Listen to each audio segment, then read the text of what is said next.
اعوذ باللہ من الشیطان اللعین الرجیم بسم اللہ الرحمن الرحیم۔ السلام علیکم یا علی مدد۔ مومنین و مومنات کی خدمت میں خصوصی طور پر ابوالفضل عباس علمدار امیر المومنین اور صاحب العصر والزمان کی بارگاہ میں شہادت بی بی ام البنین علیہ السلام کی 13 جمادی الثانی کی بے پناہ تعزیت پیش کرتے ہیں۔ آج مومنین و مومنات کی خدمت میں دسترخوان بی بی ام البنین کا بے انتہا مجرب ترین عمل و وظیفہ لے کر آئے ہیں۔ عراق اور ایران میں یہ بے انتہا مشہور ترین دسترخوان ہے۔ لوگ اپنی حاجات کی قبولیت کے لیے، اپنے مشکلات کے خاتمے کے لیے، اپنے رزق میں برکت کے لیے اس دسترخوان بی بی ام البنین کا اہتمام وسیع پیمانے پر کرتے ہیں۔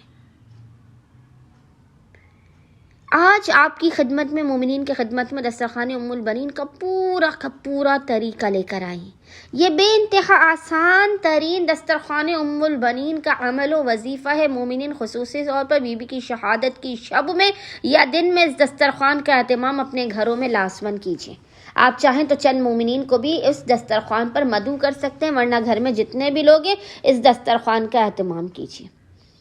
آپ نے اپنی استطاعت اور اپنی توفیقات سے بڑھ کر بھرپور قسم کے دسترخوان کا اہتمام کرنا ہے۔ سبز رنگ کے دسترخوان کو بچھانا ہے، اس پر ہر طرح کا بہترین کھانا رکھنا ہے۔ کوشش کیجیے کہ اس میں زیادہ تر گرین کلر کا سبز رنگ کا کھانا ہو، اور مٹر چاول ہو گئے، پالک ہو گئی، سلاد ہو گئی، گرین کلر کے فروٹس ہو گئے، دودھ، کھجورے، یہ چیزیں اپنے دسترخوان کے بعد سجانی ہیں۔ اس کے بعد گھر میں جتنے بھی لوگ ہیں یا آپ نے جن مومنین کو مدعو کیا ہے وہ سب آ کر دسترخوان کے پاس بیٹھ جائیں، اور سب سے پہلے ایک مرتبہ حدیث قصہ کی تلاوت کی جائے۔ ایک مرتبہ حدیث قصہ کی تلاوت، ایک مرتبہ سورہ یاسین، ایک مرتبہ سورہ نبا کی تلاوت کی جائے۔ اس کے بعد جتنے بھی لوگ دسترخوان کھانے کے لیے آئے ہیں وہ تمام کے تمام لوگ ایک ایک تسبیح درود کی پڑھ کر ام البنین کو ہدیہ کریں، اور 2 رکعت نماز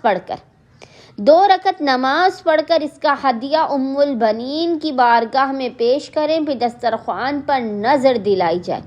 تمام دسترخوان کے کھانوں پر بی بی ام البنین کی نظر دلائی جائے، اور بی بی ام البنین کے حق کا واسطہ دے کر خداوند متعال کی بارگاہ میں اپنے رزق میں برکت، مشکلات سے دوری اور اپنی زندگی میں بہترین قسم کی آسائشوں اور سہولتوں کی دعا کیجیے۔ انشاءاللہ تعالی خداوند متعال ام البنین کے صدقے میں آپ کی مشکلوں کو حل کر دے گا۔